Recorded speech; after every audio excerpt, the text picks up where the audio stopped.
तुर्की ने भारत का जो गेहूं खराब बताकर लौटा दिया, अब गेहूं की उस खेप को मिस्र भेज दिया गया। रूस और यूक्रेन युद्ध की वजह से मिस्र ब्रेड की कमी से जूझ रहा है।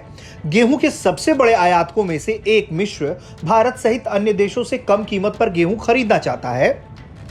सूत्रों ने अंग्रेजी अखबार लाइव मिंट को बताया, तुर्की ने जिस गेहूं को गुणवत्ता खराब बताकर लेने से इनकार कर दिया था, उसे मिस्र भेज दिया गया है। भारत ने 13 मई को गेहूं के निर्यात पर बैन लगा दिया था। इससे पहले ही भारत ने तुर्की के लिए गेहूं की 56,000 टन की खेप को मंजूरी दी थी। खाद्य सचिव ने कहा कि गेहूं की खेप को भारत से रवाना करने से पहले क्वारंटीन और अन्य जरूरी प्रक्रियाओं को पूरा किया गया था। उन्होंने कहा कि गेहूं की खेप लेने से इनकार करने पर अभी तुर्की के अधिकारियों से बात नहीं हो पाई है।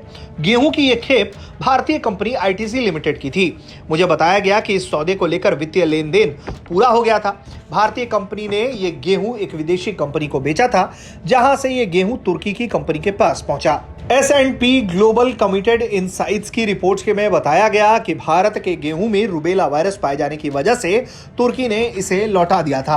हालांकि बाद में यह भी जानकारी सामने आई कि ऐसा राजनीतिक कारण से भी किया जा सकता है। आईटीसी के प्रवक्ता ने कहा है कि आईटीसी ने नीदरलैंड की एक कंपनी को यह गेहूं बेचा था। गेहूं की जांच और सभी तरह की मंजूरियों के बाद ही इस खेप को भेजा गया था। इस बारे में पूछे जाने पर तुर्की और मिस्र के दूतावासों ने कोई जवाब नहीं दिया है। सरकारी अधिकारियों का कहना है कि 5 देशों ने गेहूं निर्यात पर बैन के बाद आधिकारिक रूप से भारत से गेहूं मांगा है। सरकार का कहना है कि अब से निजी कंपनियों को नहीं बल्कि सरकारों को ही गेहूं बेचा जाएगा। इस घटनाक्रम से वाकिफ निर्यातकों का कहना है कि गेहूं की खेप लगभग 2 हफ्ते में तुर्की पहुंची थी। हो सकता है कि इस दौरान तापमान में बदलाव और नमी से गेहूं खराब हो सकता है।